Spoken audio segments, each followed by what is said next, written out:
প্ৰধানমন্ত্ৰী হ'বলৈ মোদীৰ নাই নৈতিক আৰু ৰাজনৈতিক অধিকাৰ। 7টা কাৰণত নৈতিক আৰু ৰাজনৈতিক অধিকাৰ নাই মোদীৰ। কি এই 7টা কাৰণ?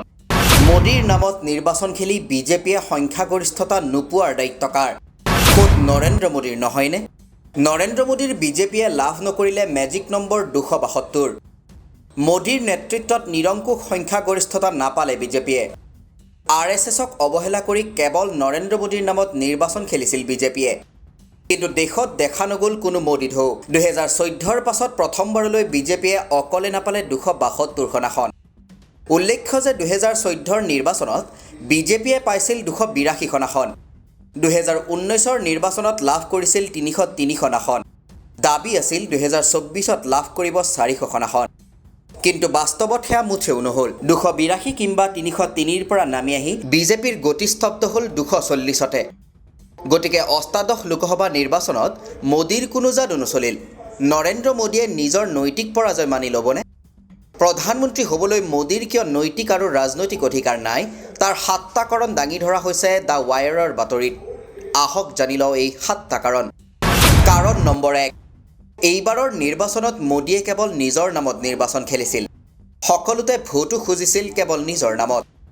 আনকি বিজেপিৰ নিৰ্বাচনী ইস্তাহাৰৰ নাম আছিল মোদী কি গেৰেণ্টি। ইস্তাহাৰখনত মোদীৰ নাম আছে 67 বাৰ আৰু 2019ৰ তুলনাত বিজেপিয়ে হেৰুৱাইছে প্ৰায় সমসংখ্যক আসন। কাৰণ নম্বৰ 2, 15জনকৈ কেন্দ্ৰীয় মন্ত্ৰীয়ে এইবাৰৰ নিৰ্বাচনত পৰাজয় বৰণ কৰিছে। সেইসকল মন্ত্ৰী হ'ল স্মৃতি ইৰাণী, অজয় মিশ্ৰা টেনী, অৰ্জুন মুণ্ডা, কৈলাশ চৌধুৰী, সঞ্জীৱ বালিয়া, Mahendra Nath Pandey, Kaushal Kishore, Rajeev Chandrasekhar, Sadhvi Niranjan Jyoti, Bhanu Pratap Singh Verma, Kapil Moreshwar Patil, RK Singh, V Muraleedharan, L Murugan, Rao Saheb Dadarao Danve আৰু সুভাষ চৰকাৰ। যিহেতু ভোটাৰে মোদীৰ মন্ত্ৰীৰ ওপৰত আস্থা হেৰুৱাইছে আৰু এখন মন্ত্ৰীসভা একেলগে আগুৱাই বা পিছুৱাই, গতিকে নৰেন্দ্ৰ মোদীয়েও পৰাজয় স্বীকাৰ কৰিব লাগে। কাৰণ নম্বৰ 3, যেতিয়া কংগ্ৰেছে আমেথিৰ প্ৰাৰ্থী একেবাৰে শেষ মুহূৰ্তলৈ ঘোষণা কৰা নাছিল, তেতিয়া মোদীয়ে কটাক্ষ কৰি কৈছিল ডৰো মত বা ভয় নকৰিবা বুলি। কিন্তু কংগ্ৰেছে শেষ মুহূৰ্তত প্ৰক্ষেপ কৰা প্ৰাৰ্থী KL শৰ্মাৰ হাতত বিজেপিৰ স্মৃতি ইৰাণী পৰাজিত হ'ল 1,67,196টা ভোটত। এই ভোটৰ ব্যৱধান নৰেন্দ্ৰ মোদীয়ে বাৰাণসীত জয়লাভ কৰা ভোটৰ ব্যৱধানতকৈও অধিক। কাৰণ নম্বৰ 4, যিখন অযোধ্যা চহৰত তেওঁ এই জানুৱাৰী মাহত খৰখেদাকৈ এটা নিৰ্মাণৰত মন্দিৰ উদ্বোধন কৰিছিল, সেইখন চহৰেই নিৰ্বাচনত প্ৰত্যাখ্যান কৰিলে মোদীক।